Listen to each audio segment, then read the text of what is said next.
Hello, welcome everybody to another episode of Arthur's Roundtable. Super happy to have Yishan Wong with us today. We're going to get detail into the background and I will just big shout out to Shelley Gollin, who's a longtime friend and a fellow motorcycle uh, aficionado and longtime friend of mine in New York City, now on the West Coast and working with Mercury, who we're super happy with and also customers of. So just big shout out to Shelley, who might be joining us in a little while, and arranged for Yishan to be with us today. So welcome. Thank you for being with us, Yishan. Uh, Thank you too. So let's go ahead and share with the group the genesis of your background and how all this came about, and then we'll get into a little bit more of the detail. Sure. I'm Yishan Wong, and I'm the founder of Terraformation. I spent the first, I guess you would say, 10 or 15 years of my life working in tech in Silicon Valley at a variety of companies that you've probably heard of. And I joined them all when they were quite small and helped them scale. So that included PayPal, Facebook, and then Reddit most recently.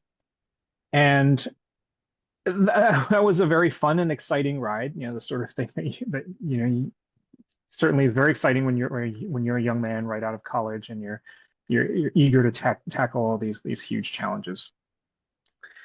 And and then later, after I sort of retired, I started doing climate research. And this was maybe sometime in 2017 or 2018. And what was interesting to me was that there's a lesson that you learn that's very subtle when you work in tech on large scale systems. When you work on scaling something small into something really, really large, you need to do it very quickly. And there's this subtle lesson that I think not that many people know, which is that if you want to scale something to like giga scale, right, like billions or even trillions of components, you want to use as little technology as possible. You want to use like the lowest tech, most reliable components because the more high tech the thing is, the more cutting edge something is, the more bugs you will have. And this is like kind of everyone kind of knows this, right? Like your phone always has little bugs in it, right? And you never want to buy like the first version of something. Or upgrade Um, right away when a new version of software comes out, right? Yeah. exactly. Right. You never want to be on the bleeding edge. I mean, there's some people want to be on the bleeding edge and they just sort of like the bugs or whatever. But most people, know that like if you upgrade right away, you're gonna get all the bugs. And the thing is, when you're trying to make a really, really big thing, you have like billions of these components. And when you're trying to do something at huge scale, there are unique challenges that come with that are inherent to this scaling. And as you scale, you run into them, and you often cannot predict them. And so you sort of like, you're building and you're getting bigger and bigger, and then problems start to crop up, right? Like something's just kind of not working and things sort of like failing because there's some sort of scale specific problem. And when that happens, you want to know at least that your unit components are completely reliable and that it's not being caused by some sort of defect in those components that you're using. And that instead you have some sort of unique scale related issue that you can now focus your energies on solving. Because if you don't, then you don't know if it's a scale issue or if your components just have like some sort of defect rate that's very low and then it shows up in large scale or something like that. Is it fair to describe that, forgive me for interrupting, is as simple as the foundation has to be sound? That's a good way of putting it. Yeah. Yeah, I mean, it also means like everything you build on the foundation, right, has to also be sound, right? So you need a very sound foundation, and you need all your building materials to be very well characterized and well understood. You don't want to use a radically new building material that you don't know what happens. Like if you were to think of a house, right? Like you don't know what happens when it gets wet, right? Yeah. Because we haven't tested it in rain Right. yet, right? But if you use like very well known building materials, very well known components, then you know exactly how they're going to act because you're about to use a billion of them. Yeah. And so you can't have 1% of them acting up. you have to know they're going to work. And the only way to do that is to use lower tech components, just things that have been around a long time and have been proven reliable.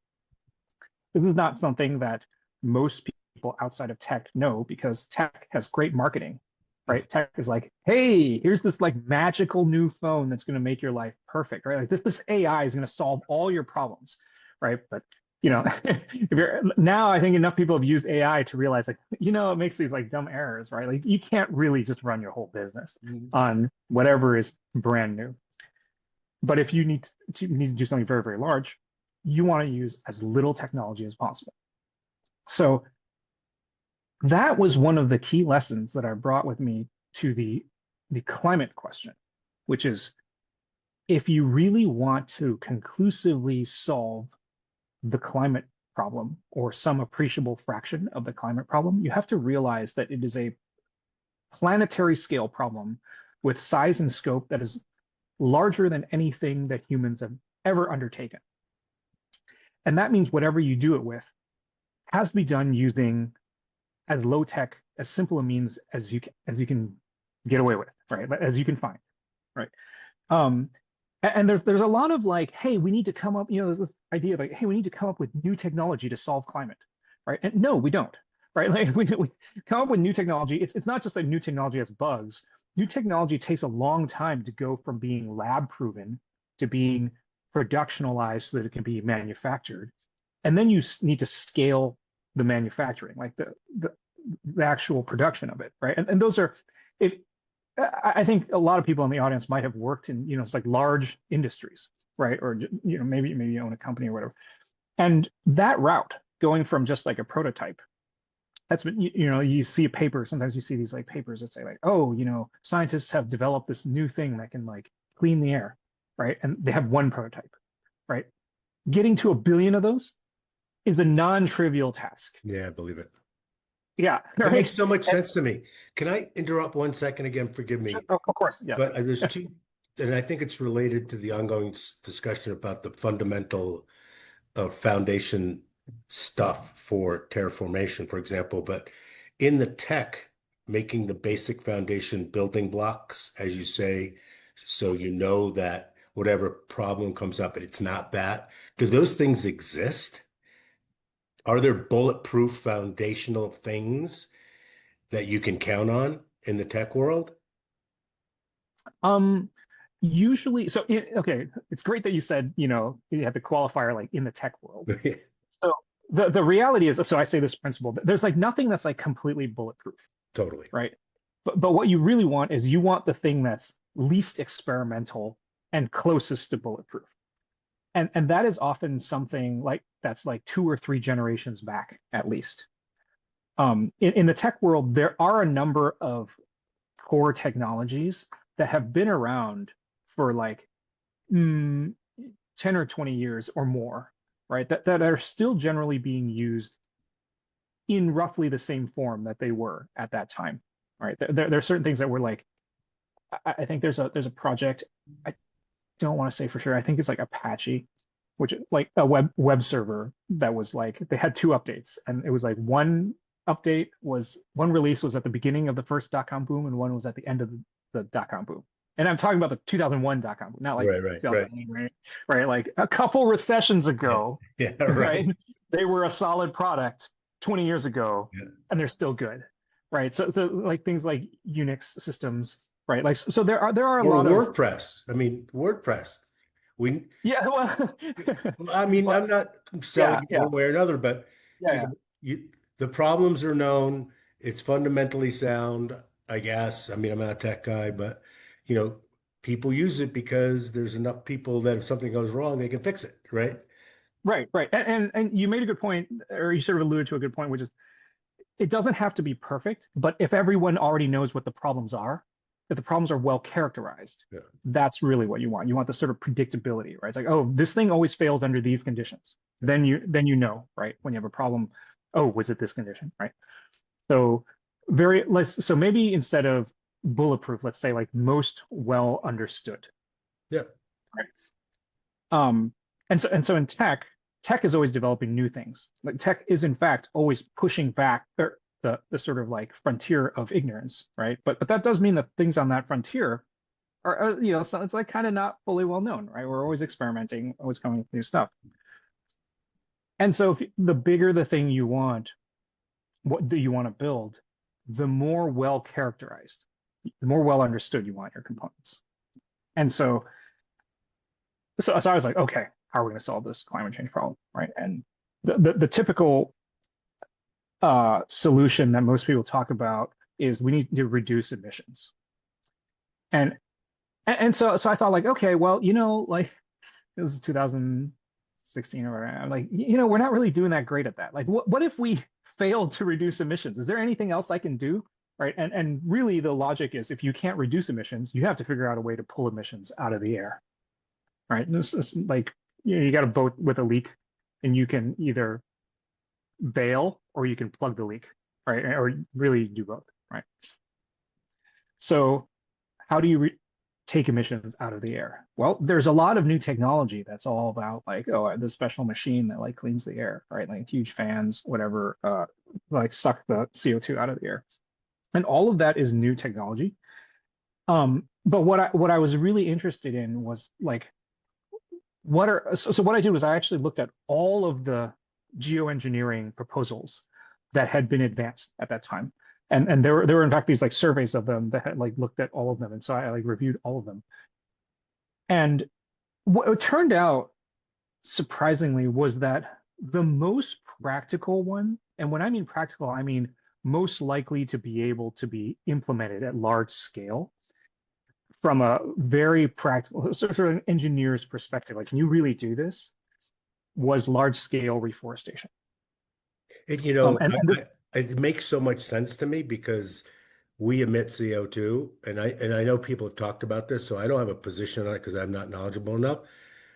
But there's arguments that suggest that we emit CO2, we emit CO2 through fossil fuels, et cetera, et cetera, et cetera, and that nature has already figured out how to consume it.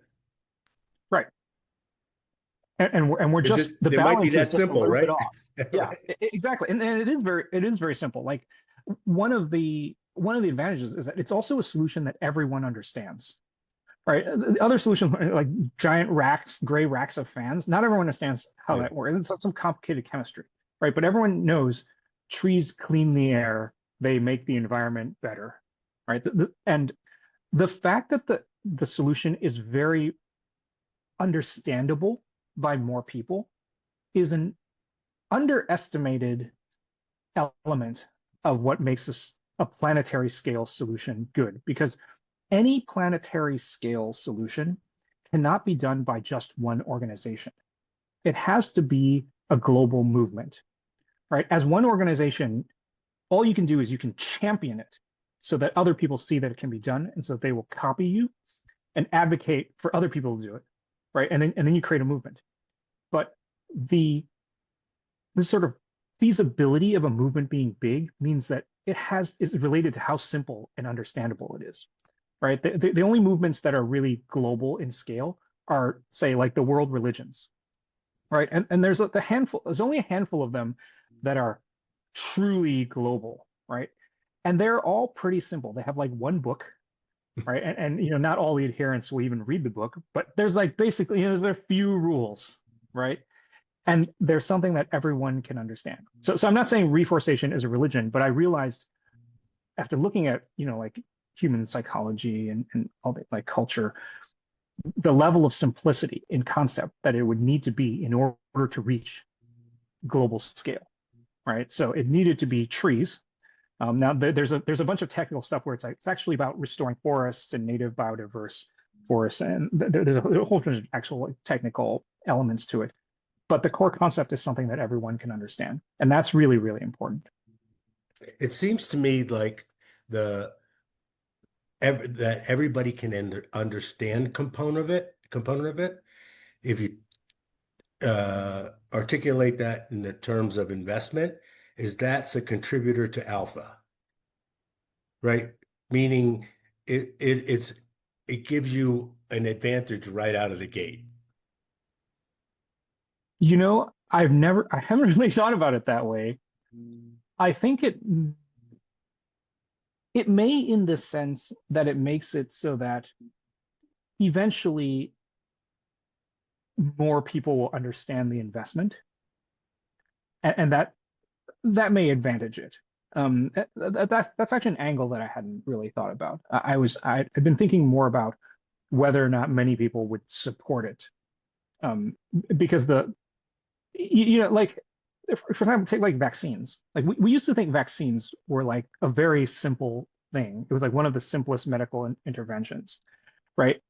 But as soon as it became a thing where we really seriously had to like vaccinate hundreds of millions of people or even billions, right?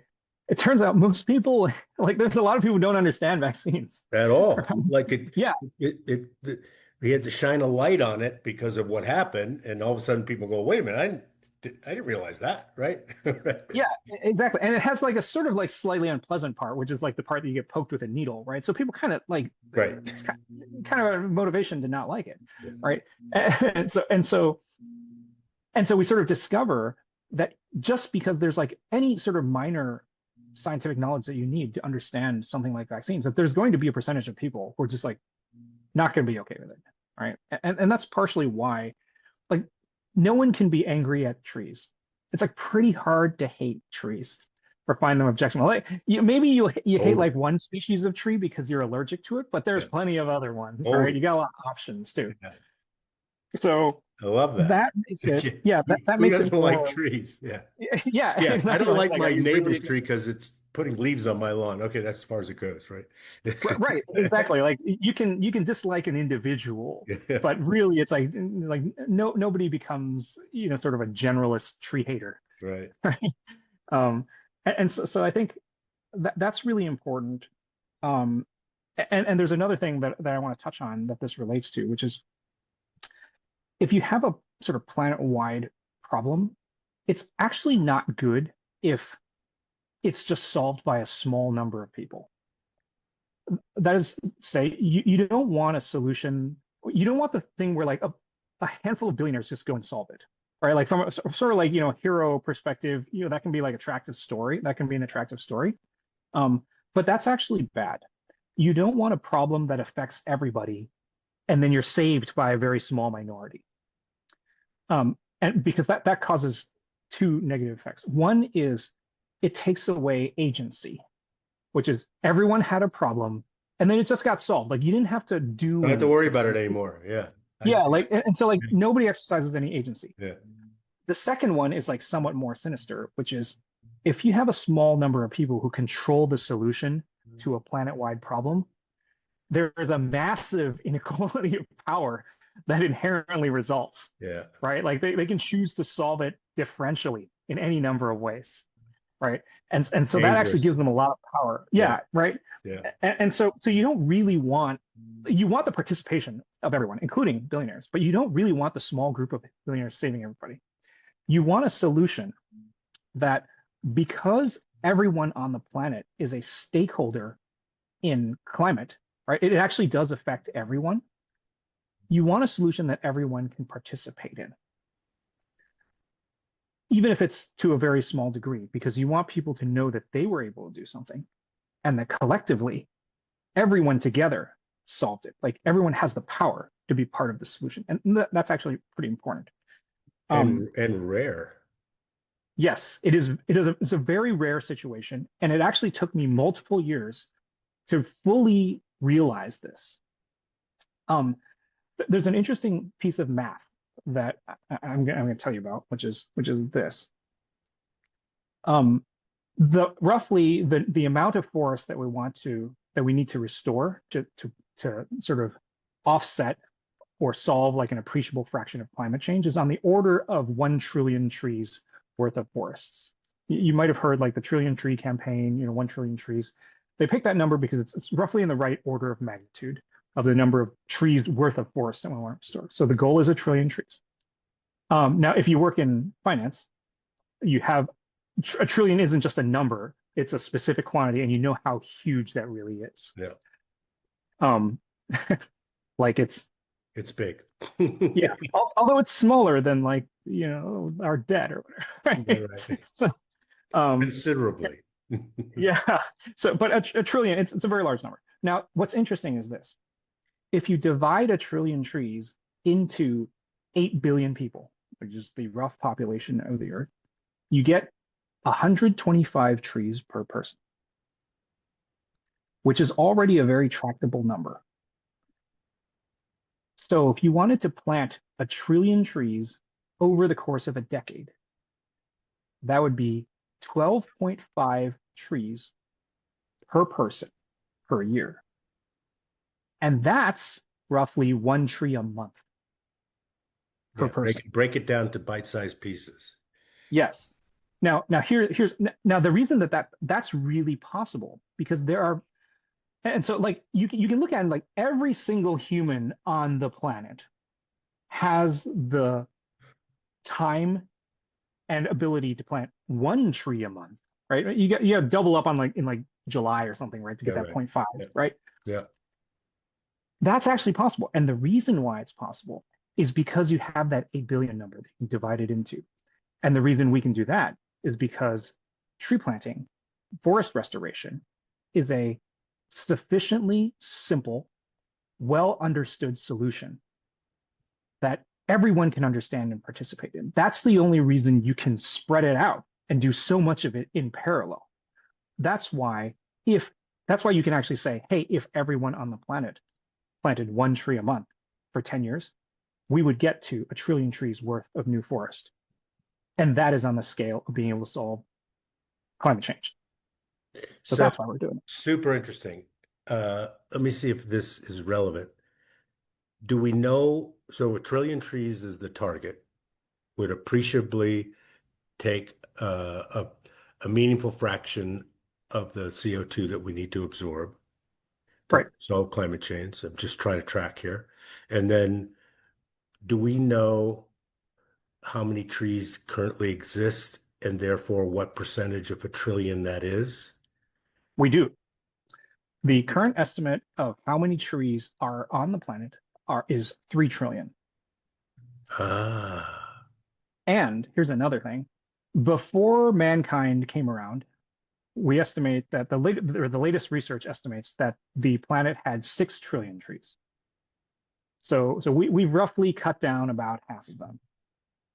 And or they burn, they we have fires or whatever, right? I mean, it's not just cutting yeah, down. it's interesting. Yeah, and interestingly, a lot of deforestation occurred even before the modern agricultural age. There was a long era of sort of hunter-gathering herds that like actually caused climatic changes in areas that resulted in forests going away. Yeah. So that's actually very interesting. Like humans have been affecting the climate for longer than we think. Um, and so we're just trying to restore 1 trillion out of those three. And in fact, because high density cities are in fact more environmentally friendly than, like suburbs and rural living, the density of humans living in cities is is not is not in conflict with the restoration of the land. And so it's actually feasible that if we get to like 1 trillion, we could actually probably close the gap and do like 2 and 3 and like restore like all the world's forests to like before. But it's like 1 trillion is like a big enough goal, But right? is when you talk about restoration, is it almost always restoring something that had been deforested, or is it additive to something that may not have been deforested? I don't think that matters to tell you the truth, but so that's what I was thinking. Well, it matters. Okay, so now we'll dive into some technical Yeah. details, which Yeah. is Hey, Shelley, thanks for being here. Good to see you. hello. Um, it does matter to a lot of people because there are a whole bunch of actually like fairly technical details as to what happens when you restore different pieces of land. And there's also different definitions of what it means to restore land that's been deforested versus land that doesn't have forests. Because, and I'll sort of like, I'll explain some of the sort of, simple version of that. Right now, I think the definition of deforested land is something that was cut down within the last, I think, 50 years. But there's a lot of areas that used to be forest hundreds of years ago, or even on a geological time scale, like 40,000 years ago. And And so like modern sort of definitions of forestry, where it's like reforestation is like 50 years, and afforestation is if you plant trees somewhere that wasn't deforested in the last 50 years, but like maybe it was deforested like 200 years ago, right? The reasons around where you want to plant trees have to do more with those geological timescales, and I'll explain why. So the current definitions are not totally correct for that. And the reason is this. When you plant trees, you want to plant the right species in the right place. And the reason you want to do that is because planting a forest is actually not just about trees. When you restore a forest ecosystem, what you're actually doing is you plant the trees as the anchor species of the ecosystem. Hmm. What you're actually doing is you're bringing back all of the insects, bacteria, fungi, uh, grasses, shrubs, and then like the larger mammals, right? Birds, all of those things that subsist on the byproducts of that tree. And they form the symbiotic web. Now, the symbiotic web is denser. There are more species that can be supported by a species of native tree, that is a tree that was originally growing in that region.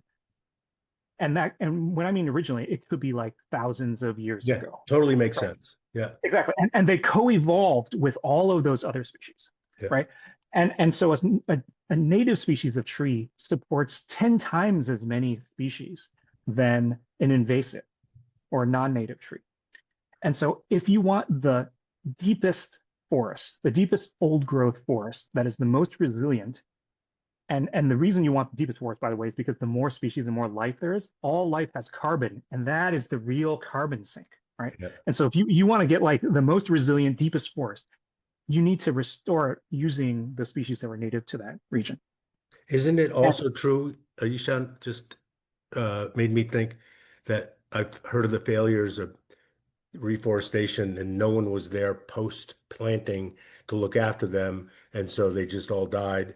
And so arguably, if you planted the indigenous trees, that they would survive simply because they're accustomed to that environment and they don't need ongoing support. I mean, I know that is probably a bit of a stretch, but that's what I was it, thinking. it is it's that's directionally correct. Although there's basically always some sort of nuance to it, which is that every project is kind of different. But in general, like all else held equal, let's Yeah. say the indigenous tree species are more adapted to that area, and so they are more likely to survive. It's actually a bit more accurate to say like non-native species are less likely to survive, or if they do, they may create a sort of like monoculture where there aren't many other species, so the forest is not as deep. It's just kind of like the sparse monoculture of trees, Yeah. and then like a single bad event like a fungus or some sort of disease can like wipe out the whole thing, and so you sort of have like these sort of brittle ecosystems that can collapse more easily. Yeah, makes sense. Um, yeah, so it's more about like the long-term resilience.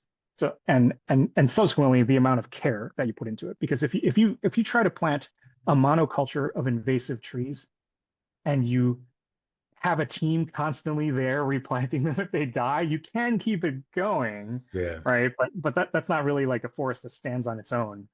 And you don't want to keep sinking time and money into it. You want it to And eventually not a stand on its own. sustainable solution, sounds like to me. Yeah. Right, right. So what do you think? Oh no, continue. I'm sorry. Go ahead. No, that Yeah, was okay. it. Yeah. Yeah.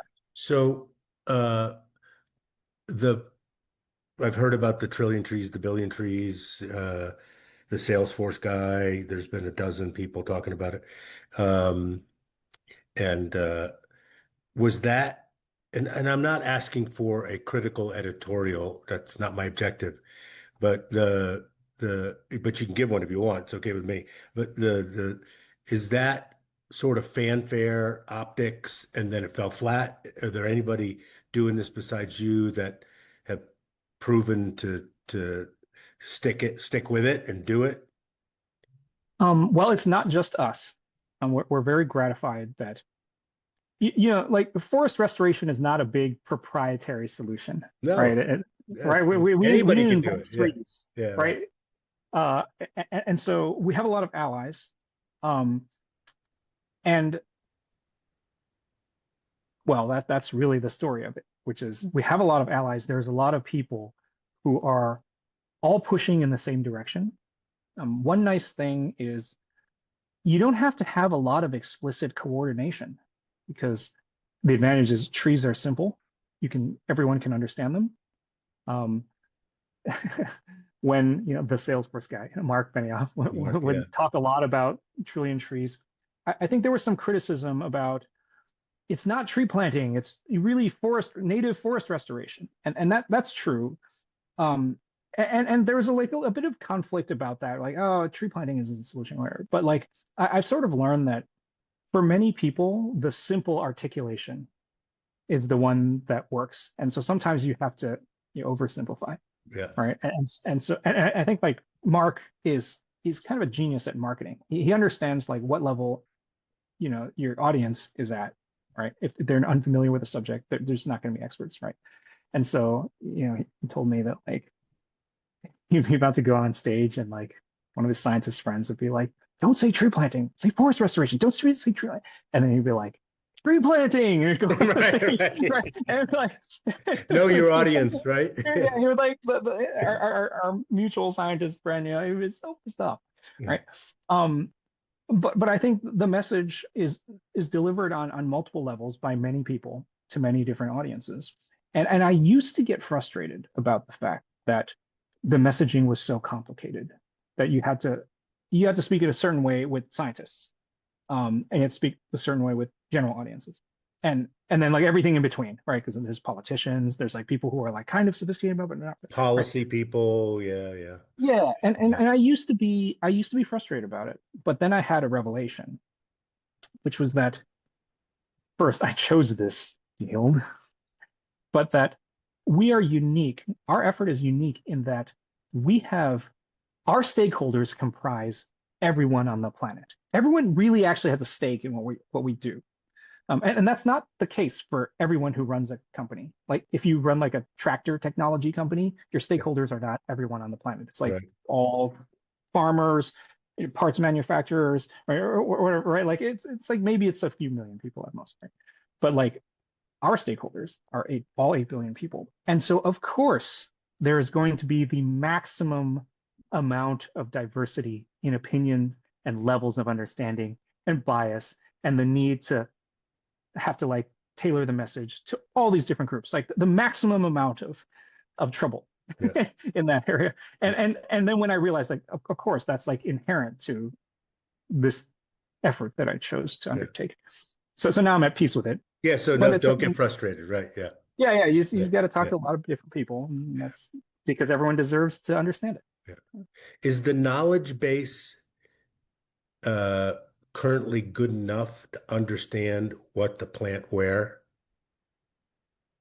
I think that if it isn't, we are very close. And that was not always the case. Um, there have been efforts to undertake large scale planting as a solution to environmental or climate problems for something like 40 years now. Like the earliest efforts were like in the 80s and 90s, right? Actually, there's a famous paper in the 90s where someone like explicitly like wrote out this like plan where like, hey, we should, in order to solve the carbon dioxide problem, which is what the climate problem was called back then, like we should like reforest the Amazon or something. And so people have been trying to do this for like 30 or 40 years. What we have learned in those 30 to 40 years is there have been a number of projects that have failed spectacularly. And then there have been some projects that have succeeded. And often people sort of just look at the failed projects and say, oh, this is like really bad. Look at all these projects that failed. But what the real significance of that is that because some projects failed and some projects succeeded, we can look at the difference between those and we can determine how to succeed, right? Like what is the critical factor that determines success and how to do it at large scale. Yeah. Experience is Yes, it's like we super have valuable, collectively right? gathered Yeah. that experience. And now, in general, we do know how to do it. we know the key principles, and that's why I was talking about native species, right? Community involvement, right? There are these key principles that we now know enable the success of reforestation campaigns, right? So now we're ready to hit go on the sort of global scaling part of it because we figured out what mistakes to avoid and what things to do to succeed. So I think that like in general, I wouldn't say like everyone knows, but like anyone who's involved in the restoration of forests now knows all these key lessons, right? So that's pretty well known practice within the field. So we're ready, right? Like as a just in time, right? Like because mankind really needs this, and we've Yeah. now figured it out. I noticed that some of the, if not all of the projects are non-North America based. Is that a function of partners, low-hanging fruit, know that you can get it done there, space, all the above? Is not enough time to do it everywhere yet, that sort of thing? It is a function of it's all of the above, Yeah. really. Many of the projects that we're involved in are not North America. Um, One thing that's worth pointing out is that North America and the United States in general actually is already pretty good at reforestation. That is to say, the forest coverage in the United States has been growing over the past few decades. The U.S. Forest Service, Well, that's even good to though hear. Yeah. yes, it's very good news. Yeah, like even though they're underfunded and they really could use more funding, um, we are not at all-time lows of forest coverage. All-time lows of forest coverage were like many decades ago, and ever since then, we have been successfully restoring American forests, and that is due to the work of like many NGOs as well as like a very skilled and reasonably well resourced. It's starting up and down, right? Like U.S. Forest Service. Um, Canada also works really hard to restore its forests. There's a lot of room for improvement there in terms of forest management. You know, there's a lot of Canadian forest fires. Um, but in general, North America is a bit ahead of the game compared to the rest of the world. And so there are other places, right, which aren't as advanced. But the nice thing about restoring forests is that it's not rocket science, right? It's like you do have to learn a bunch of stuff, but it's not like you got to build a rocket that like lands on its own, Right. right? Like it's not that hard. Did you see the picture of Elon sitting under the Starship and taking a picture of all the engines? Did you see I that? did. That's yeah, it's a very famous picture now. Yeah, I guess everyone's yeah. I mean, it's 33 engines or surreal. something. Yeah, It's yeah, unbelievable. yeah. Those are like, and I was reading about how the engines work and how they have to pump fuel at some like ungodly rate of just like liquid movement, Yeah. and that by itself is very hard. You need like special pumps, and then so like how do you power the pumps? All right, so yeah, it's like, and then there's 33 of them, right, or whatever the number is, right? There's a huge number of them. So yeah, Yeah. this is not that. Right? Like Right. solving climate is actually simpler. It's just very, very large scale, Yeah. right? Like, that's it. Awesome. So, can we get to a little bit of the practical, if people, aside from writing a check Mhm. and including writing a check, let's do it this way, if you don't mind. What is, walk us through how it works. You pick a region, you pick a tree, you decide what to do, you do like the tactical part of it. Would you mind doing that? Sure. Well, so what we found is that the first step is always securing land tenure. And that's a very general term because it means different things in different Different places. countries, right? Yeah, right. Exactly. Yeah. And the key there is you're trying to secure the agreement of the authority of whoever controls the land to not cut down the forest after it's planted, Sure. right? That's or and to be able to plant the forest. So that's kind of the first step. Now in the West, it's often just like fee simple ownership of the land, right? Or some long-term lease and agreement by the landowner. In other places, land ownership doesn't work in the same way. You have ancestral lands, you have community lands, you have government just simply controlling all the lands, right? or governments granting like very long, like 99-year leases, right? Like land is actually like pretty complicated when it comes to like land and humans and how we relate to it. And so the first step is you got to figure out who is physically going to control that land and whether or not you can be assured that if you plant forest there, the forest will remain standing, or at least standing and not taken down because of human activity, right? Um, and so like what we found there is like you have to involve the communities there, and it isn't always about land ownership, because if you have a landowner who lives thousands of miles away, and then you have real people who just live near that land, if you say, hey, we own this land, you can't come on it, and you put up a fence, you know what's going to happen? People are just going to cross the fence, Right, right? exactly. Yeah. And if they need firewood, they're going to cut down the tree, Right. right? So you have to work with the communities to first find out if they agree and support the forest. If they think of the forest as theirs, as something that is going to yield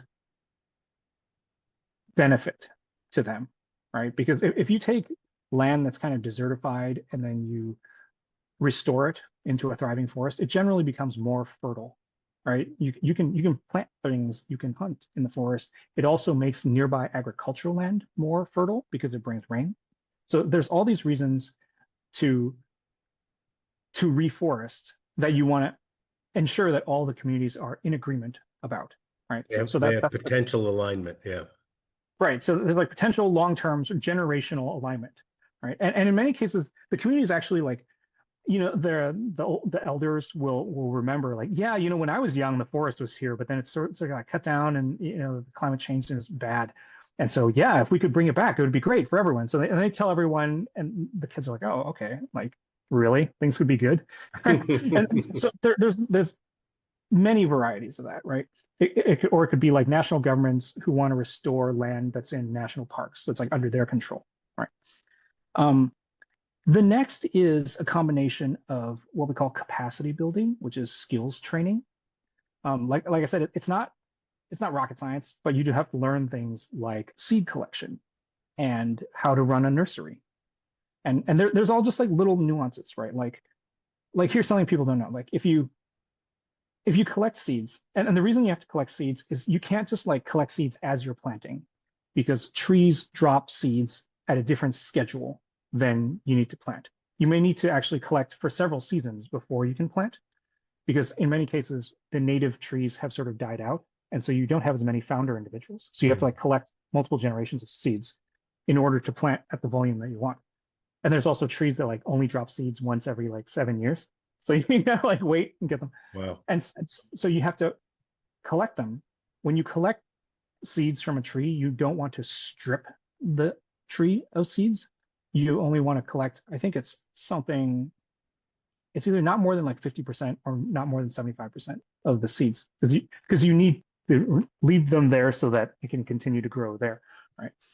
And then there's a process by which you dry them gradually by lowering the temperature and humidity, so that you can store them for long periods without degradation.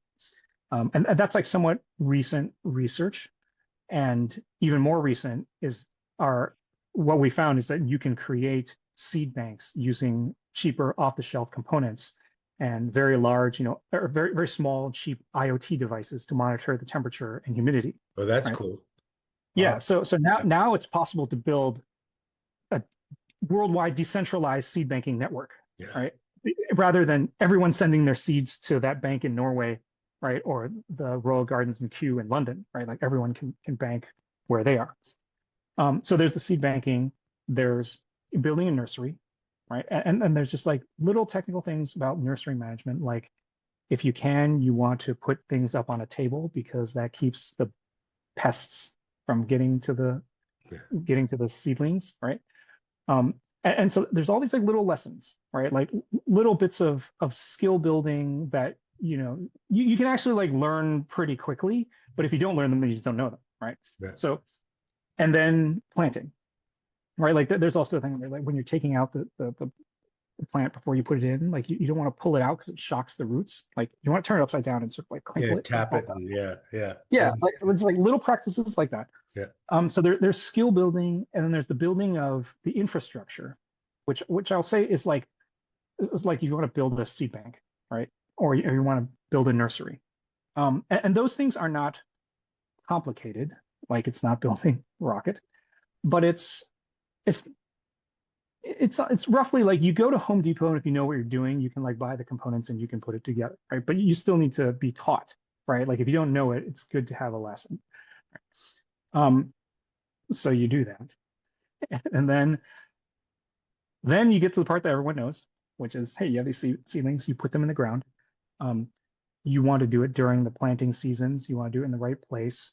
You do want to select a variety of species. You don't really want to plant just one. You want to plant like actually like as biodiverse a set of species as possible, right?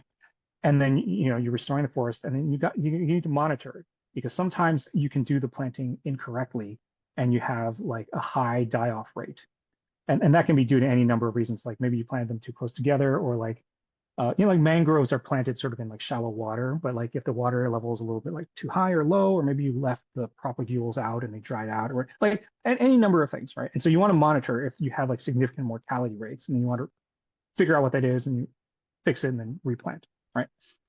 And then usually most plant mortality occurs in the first 2 years. And if you can make it past 2 years, you're probably pretty good. You generally do still want to do monitoring past like in like 5 or 10 years or so, right? But like if you have a forest that makes it to 10 years, you probably have a forest. Now you just got to keep people from like, cutting it down. Cutting it down, Um, yeah. yeah, and you do want to do, and you want to do forest fire management, right? So you still have to make sure you put out fires or you watch for them, or really, like low level fires are actually a healthy part of things. So like you want to, that's why it's called fire management and not fire prevention. Right, right. So Controlled there's all burns and that these sort of thing. all Yeah. these components. Yeah. If you make it to 10 years though, you're probably there. Yeah. So, So how far along are you? Are you 2 years into a forest? I don't know how long you've been doing this. Are you 3 years into a forest? Have you just started? Sorry, I well, don't. Yeah, we are 5 years old, and so we are 5 years into a forest. nice. Our oldest forests. We also do some management of existing forests. So we're involved in some projects that are further along, like mature trees. And we do some agroforestry, which is like taking care of trees and fruit forests, right? And we're also growing one for a customer. So we're sort of in that zone. Nice. Yeah. Um, so let's talk about how people can help in any way, like whether it's money, whether it's awareness, whether it's, any way that would be helpful to you guys. Well, I'll kind of break it down into a few buckets. There's basically talk, plant, or pay. Right? So the easiest one is to talk. And sometimes people say, oh, talk is cheap, but actually we do need people to talk about reforestation and just advocate for it as the simplest and most reliable and most immediately scalable solution to climate change. That by itself is valuable to us. If you just talk about it and spread this idea, it helps, right? I took this as an article of faith when I was starting out, and I would tell everyone this. And now I think it's working because now, like, out in the wild, people will just like repeat my talking points. And so I'm like, whoa, hey, yeah, I was saying that 5 years ago. Great, great. Somehow it's spread, That's right? great. So yeah, so just talking about it, spreading the idea is really important, right? Because it's simple and people understand it. And so you can talk about it at any level of complexity that you want, right? And that helps. The second one is planting. Depending on where you are, how much time you have, your access to land and materials, planting might be the thing that you do. Because if you have access to land and you can ensure that if you plant a tree on it, that it isn't going to be cut down or disturbed, right? And you can plant a number of trees, a number of species all together, doing that will help, right? Like you can actually, if you want, you can think of yourself as having a quota of like one tree a month, right? And like go How ahead hard and is do it. that? I mean, It's not too hard. the like, Here's the thing. It's you can just do it and fail and then try again. of The course, dead tree isn't going to get mad at you. right? Right? Like, a lot Or of people are afraid of failing, but it's like, yeah, no, like, okay, yeah, plant three and have two of them die and you still got one and you're yeah. good. All right. So And that's it's not like it's like you said, it's not like it's rocket scientist work. It also you you probably have ways of helping people say, well, where are you? You're in Utah, the Wasatch Mountain yes. Range, and you're along the riverbed where the Provo is. You should probably plant this, right? Yes. Yes. Like we have those resources and many other people have those resources. The resources are everywhere. It's very the nice thing is it's open source, Yeah, right? And it's not just everyone can understand it. Everyone can learn what they need to know locally to plant trees. yeah, Right? You can actually just like look it up and like especially if you're in North America, right? Like I said, like the U.S. Forest Service, right? Like the government like knows, right? They've done it. Um, so there's planting. The other is you can pay for it. One of the things is we will do it for you. Our organization at its most basic level is you can think of it as a conversion pipe. It's a pipe where you put money in one end and then trees come out the other end. yeah. That's what we do. So there's sort of two ways to pay for it. One is we have a subscription program on our website where you pay $25 a month to plant a tree, and we will do it for you. Um, it costs more than the old price that was very popular. That was $1 a tree because that was actually popularized for marketing reasons and Mm. not based on the real cost, the real end-to-end cost of seed collection, seed banking, raising it in a nursery, getting the saplings out there, planting it, monitoring it, all these things that really produce a self-sustaining forest at the end. Like the all-in cost, we figured out is significantly more than $1 per tree, Yeah, right? At our level of scale, it's 25. As we get more, that price will come down. But right now, $25 per month will get you the full. You can think of it as an endowment per tree. Like this is the lifetime endowment for taking care of a tree all the way until a forest. So for individuals, basically who want it like a sort of monthly subscription type of thing. And then there's also if you want to restore an entire forest on your own, we can do that. There's also other organizations who can do it. And you can just do it at a larger scale, at any scale. The nice thing about trees is like, if you want to pay to plant 200, or you want to pay to plant 1,000 or 1,000,000, all of that is possible, right? You can do it you can, everyone can contribute at whatever scale they want to, right? Because like if the minimum is just one tree a month, that's like, you can start pretty low, right? And then you just go up from there on however much of a difference you want to make. And our company's capabilities are now like we have planted something like 4 million trees, so we can wow. scale up to a considerable degree, and we're trying to add another order of magnitude to that in the next year or two. So So yeah, how should one how would one look at the $25 tree endowment, and how would one otherwise look at it in the context of an investment, or is that the same thing? it actually is very similar. Now, in this case, I used the word endowment because of this audience, Yeah. right? The word endowment appears nowhere on our site because Yeah, like right. normal people No, don't I got think it. Yeah. of Yeah. endowments, right? Like if you want to endow a chair at a university, what Right. you're doing is you're putting in some money that's going to like pay for it in perpetuity. Right. Now for a tree specifically, there's basically just like a cost that's kind of like essentially the first 10 years lifetime cost of the tree.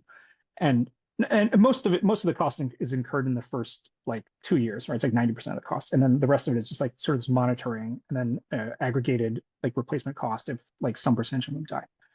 Um, and then at 10, your investment begins to pay back because once a tree is mature, the tree is going to live for like 100 years and it will continue growing. And trees, remember, trees are removing CO2 from the air the moment they sprout.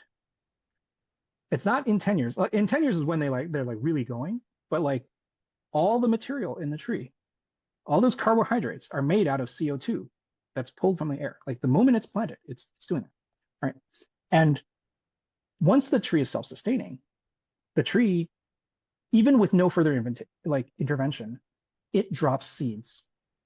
It fathers or mothers, or like it propagates itself Hmm. and breeds more trees. So the investment, technically speaking, has like an infinite return. It's just way in the future. So you and your descendants are getting paid back in the form of your home planet. All right. Like these forests will last if undisturbed or just nurtured for it could be hundreds of thousands of years, millions, like some forests are millions of years old. All right. It's actually really mind-boggling to think of it in terms of if you plant one tree today, it is possible that that tree will seed more and become a forest and eventually become a million-year legacy. That's how old the oldest forests we know of are around. And they start with one tree, Yeah. literally. Is that crazy? That is the investment Yeah. that you're making. Yeah. Nature's kind of cool. Yeah, Um, it's like really self-perpetuating. so is the monetization of that the carbon credit and the seed harvesting, and that's how you end up getting a coupon to use financial terms, or is it something different? Um, so the direct paying for planting, that's completely separate from carbon credits. Got it. So carbon credits are a completely different financing regime that I didn't mention because it's like the largest scale one, and it's also like really complicated. So I was going from like simple to Yeah. Yeah. slightly less simple, and not the monetization is actually for us, right? As the company that plants the trees, you pay us to plant the tree. Yeah. Part of that, what the endowment is paying for, is just the labor of the people who plant the trees. Yeah. And so that money doesn't go to our investors. That money goes to the labor of people in the local communities that are planting the tree. Totally makes sense. So yeah, it's actually like a really good way of, if what you're trying to do is like revitalize local communities, right, or indigenous groups, rather than giving them just like cash distributions, paying the people there to plant To trees. do the work. Yeah. Yeah. Yeah, you do the work and the money goes right into the economy, right? Yeah. It's primarily labor cost, Yeah. right? There's a bit of material cost, but that's also bought from, Yeah. people there. Carbon credits are a totally different thing. I can sort of go into it, but it's a really complicated like No, corporate. not necessary. No, I'm somewhat familiar with it, but let me just make sure I understand the revenue stream for the investment into Terraformation. Just help me understand, you know, we write You you mean for people who've invested in yes, Terraformation? $5 million.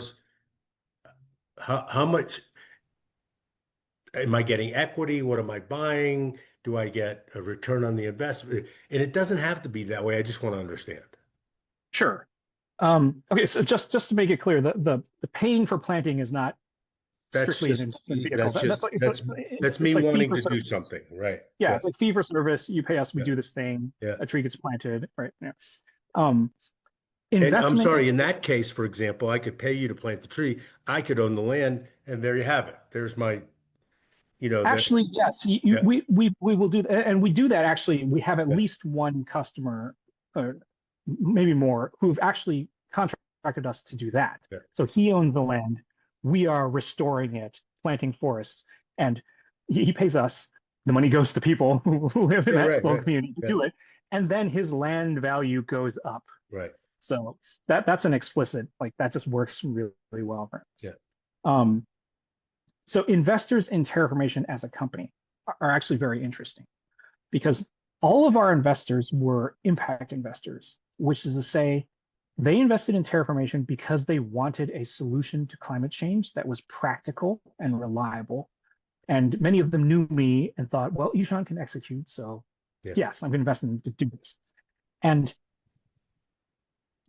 without exception, they all said, we'd rather have you solve climate change than give us a return on the investment. Totally. Which is basically like if I went to them tomorrow and said, "Hey, climate change is solved, but we went bankrupt," they'd be like, "Great, that's exactly what I wanted," Yeah, right? right. Yeah. Because that's the real prize, right? Because Yeah. it's their planet, right? Like, if you're a wealthy investor and you've already got your several homes and your dozen Ferraris and whatever, you've got everything, right? Yeah.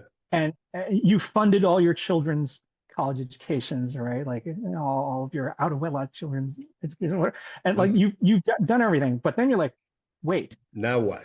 my planet's screwed. Yeah. How do I fix that, right? And so then you're paying us to do this thing, right? So all of our investors were coming from that angle, which is, oh, this is a solution that has a reasonable chance, right? Like a better chance than everyone else, right? Of solving this problem. So that's really what they were paying for. Now, we are still intending to, be super successful and make a return, but the way we sort of think of it is we don't make a return until we solve the problem. So it's kind of like every year, if we, the first year we have like a margin, right, that you make.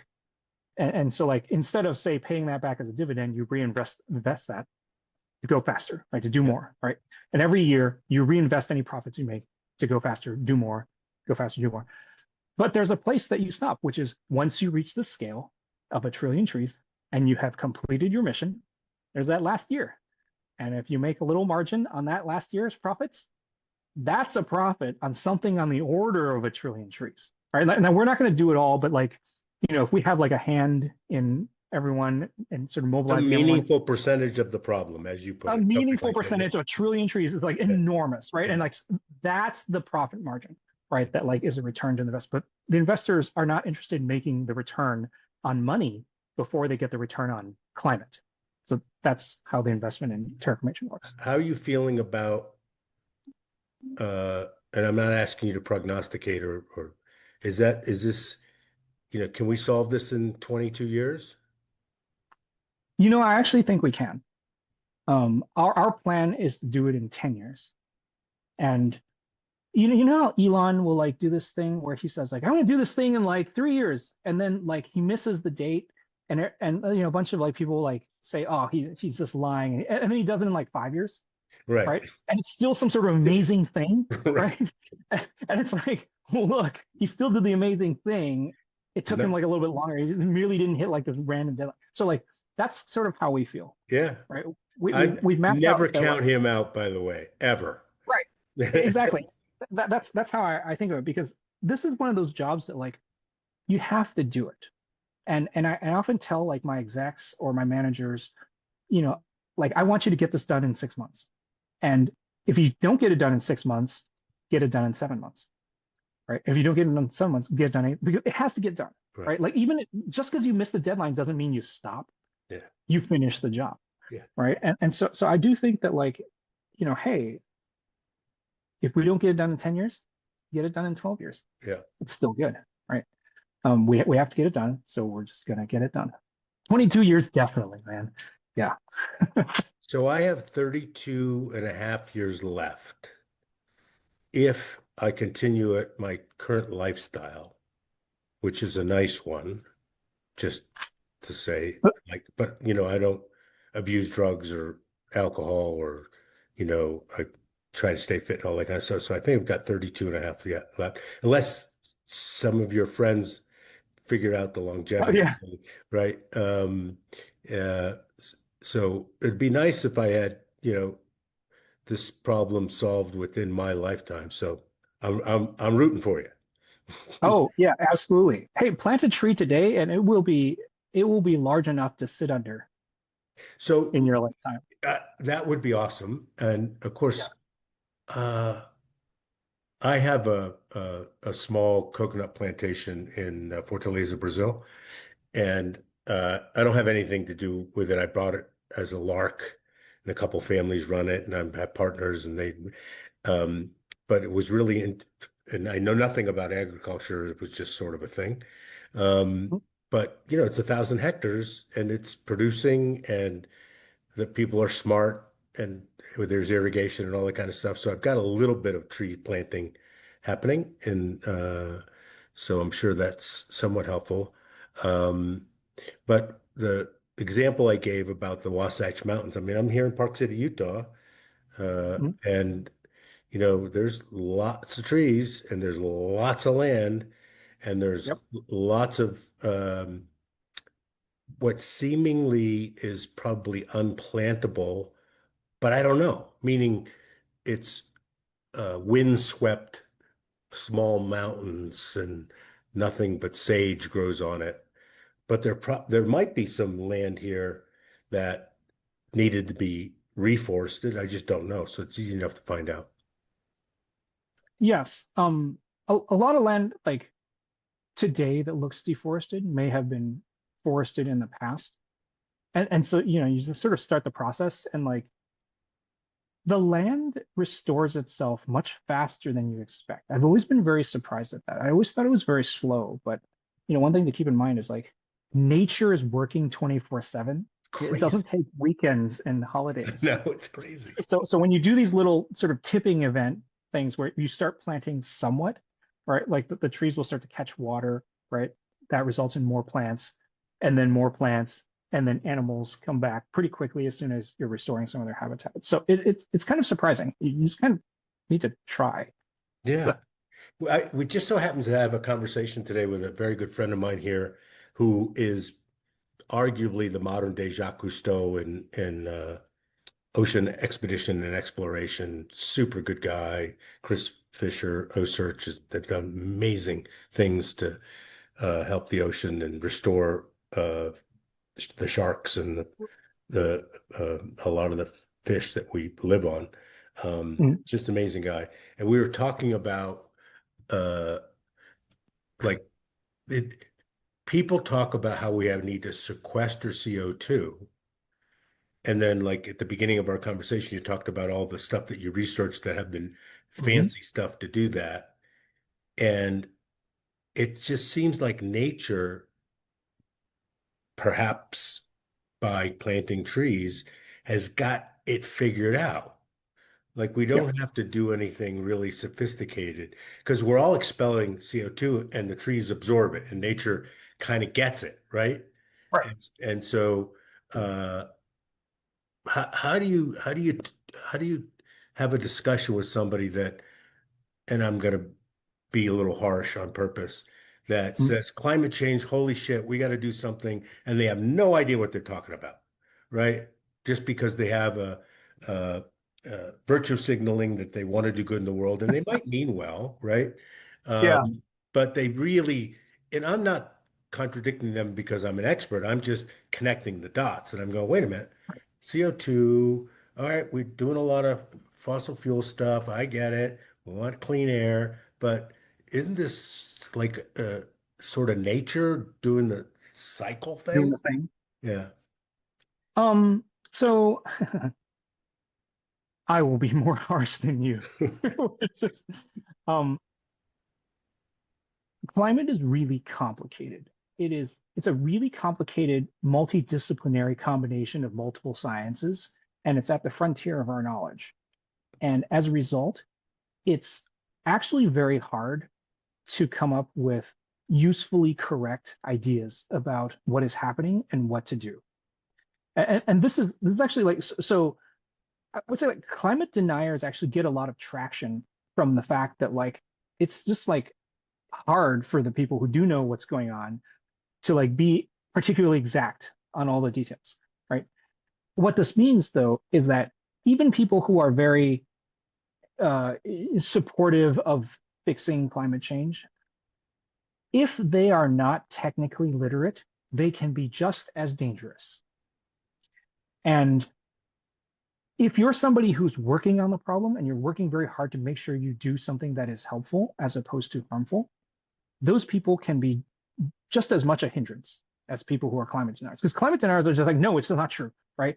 But then at least you know what you're up against, right? Right, right. This thing that you think is the case is not actually true, and sometimes you can convince them, right? Like one of the more convincing arguments that's sort of come up lately is the fact that like all the insurance companies are no longer like insuring certain areas due to climate change, right? And so it's like a pretty convincing argument if like the hardcore capitalists are like betting their money on it, Yeah. right? And Voting with so, their checkbooks, right? right, exactly. So it's like, yeah, things are changing in Florida, and like and the fire risk, in California.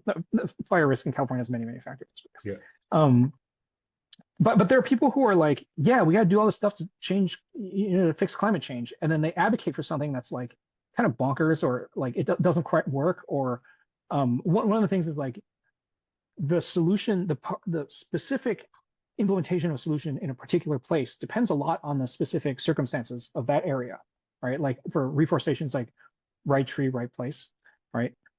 For things like the argument between solar and wind and nuclear and hydro, those are all highly dependent on, people will argue like, no, this one, but not this one, right? And the reality is actually those are very dependent on the geography, the latitude, the usage patterns of energy, right? And and all of them, there's like an optimal one in each place, actually, right, for each situation.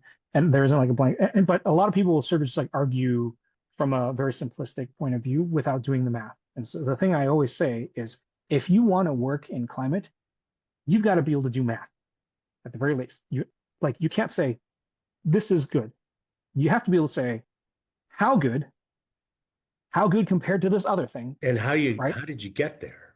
How did you get there, Yeah. right? And then under what circumstances will it no longer be good if certain other numbers Right. change, Yeah. right?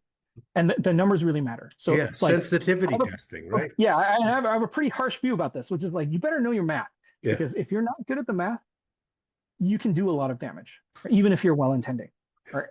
Like, Yeah. so we have suffered like so much as a species from this problem, and you just gotta keep trying your best. Yeah.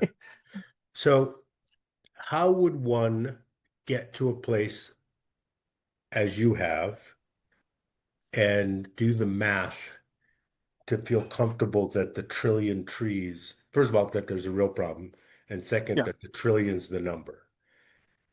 And there's all kinds of wiggle room in there because there's shit that we don't know, right?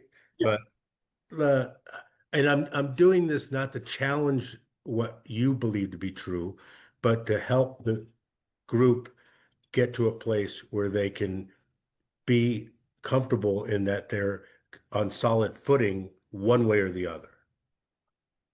Is So that that fair? was the thing.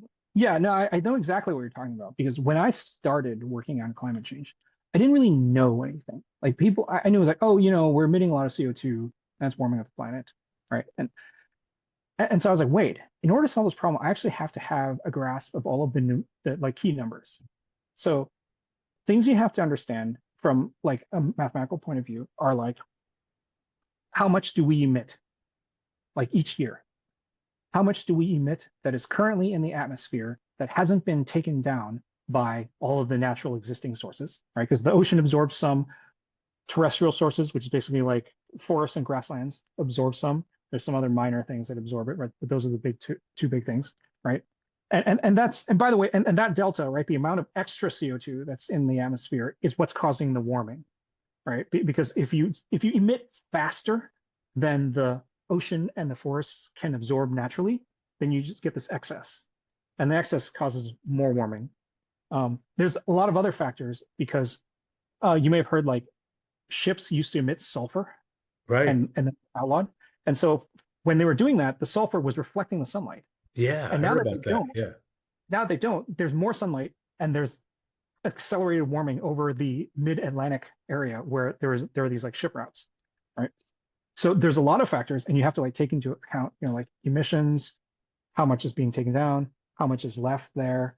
You have And to balance. animals emit CO2 like we do, right? I mean, there's a lot of that too, right? Exactly. So Yeah. there's like what you might call like baseline emissions. Like Yeah. before we started emitting extra, Yeah. right? We just breathe, right? Like Right. animals just breathe, Right. right? And so there's the world was sort of like in equilibrium before we started emitting like extra, right? So it was emitting some and it was being taken down, and that was like kind of balanced, right? And that balance did change, right, over time, but it was like on the order of hundreds of thousands of years where it was just going to slowly adjust, and we were just like, bam, we're gonna dig up all these fossil fuels and like go, right? And so we just like dumped a ton all at once, right? And so that's sort of like the imbalance. And once you figure out that much, you figure out like how much can trees take down, right? And then you can figure out, okay, so how many more trees do you need to plant? And is that a number of trees that can be planted feasibly in a certain amount of time within the economic envelope of the world economy, which I calculated was something like less than 3% of 2018 GDP was actually how much this whole thing would cost. Because if it was like 90% of GDP, just like we just wouldn't be able to do it, It's just right? non-starter. But yeah, it's a relatively inexpensive intervention. Yeah. And so by the way, like you need the numbers from the science. You also need the numbers from the economics, right? The economics are very important. So it's really about like you find out all those numbers and you add them up or you sort of divide them into like certain fractions, and then you see whether or not it's feasible, right? And it was in the end I calculated, hey, this can be accomplished. The number of trees worth of forests restored in 10 years would take down somewhere between 30 to 80% of our emissions, depending on like, there's a lot of wiggle room because like things vary. Right. And it would be less than 3% of 2018, because that's when I was doing the calculation, GDP. It would actually be less now because the economy's grown. Um, and so it's like, okay, hey, for 3% of GDP, which by the way is still a lot of money, but it's a small enough fraction for a planetary size project, we can lick this problem. So What are the like in scenario planning, right? Where on the one hand, there's things that come out of left field that you could have never predicted that might make the problem worse. And there is arguably the same that could make the problem better. Like something in nature just all of a sudden said, wait a minute, it doesn't matter whether we had an excess of CO2 that couldn't be absorbed. We're good now, which right. was not a bad problem. I'm just saying that is there a way to measure the probability of that sort of thing on either end? You can measure the probability of certain things, but the way I actually account for that is goes back to the simplicity of the solution, which is these unexpected things are going to happen. Some of them you have a probability distribution for it that you can model. Some of them are just like if an asteroid hits the planet Who and knows? it's not enough to kill us, but like it throws a bunch of stuff, right? Like but like let's say like something smaller scale that's like non-trivial but still unexpected. The idea is if we're in the meantime we're doing this with trees, we will have a very good idea of what we are doing and what part of the effect is due to us. And As then when something unexpected a happens, you can good isolate that and say, point. it's That's a that thing, that's a right? Like very that's why good you point. want this like Yeah, simple thing. Because yeah, if you got some sort of crazy solution going on and then something unexpected happens, who knows what's causing yeah, the effect that you observe. exactly. Is there a hazard in having too many trees? Can't imagine that, but Well, that's the other part, which was I because when you do the initial calculation, you don't know if you're really going to hit it or if there's going to be some sort of unaffected or sort of unexpected effect, right? So what you're doing is you're taking a dial and you're calculating how far you need to turn it to, right? Like we're going to plant this many trees, yeah. right? This solution is one of the ones that's very tunable because if we start turning it and then the scientists are like, whoa, too many trees, it's like cooling too rapidly, right? Or it's causing like weird wind patterns. Well, you know what? We're really good at cutting down trees. Right. That's a species, right? We can, it's like, oh, do we need to deforest something? Oh, go ahead, right?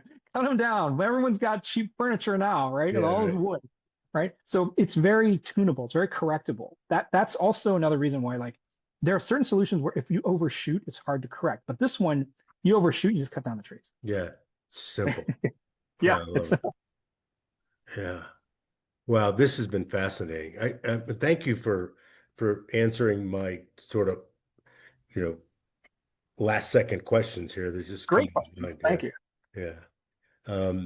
Well, super glad to have you. Shelley, do you want to say hi real quick or Yeah, I could say hi. Could hey, wait till the end of the recording as well, but I'm really glad to have this finally come to fruition. it was so Cool. Well, much thank fun. you for putting it together. Yeah. I I thought it was a lot of fun. Thank you. And Shelley, Great. good to see you. Yishan, Michelle, everybody, thank you for doing this. We'll make sure we get the links to everybody, and maybe we can do it again sometime. Hey, Hello. Great, Hey, sounds good. on camera. Yeah, yeah, I'll jump on as well. Yeah, I wasn't sure are we like recording or what. Hi, Oh, Michelle. we're still Hey recording. You're there. on. Hi, Shelley. Oh, well, pleasure to be on. yeah, I gave you a shout out at the beginning. Oh, thank you. Yeah, Thank you. super appreciate it. Well, that was Yeah, awesome.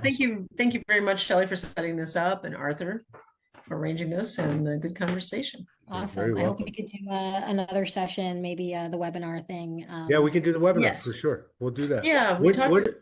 what, I'm going to stop the recording just so we can talk about this for a second. Sure. All right. Thanks everybody for joining another episode of Arthur's Roundtable. Hope you enjoyed it. It was super fun for me. I hope to see you again soon.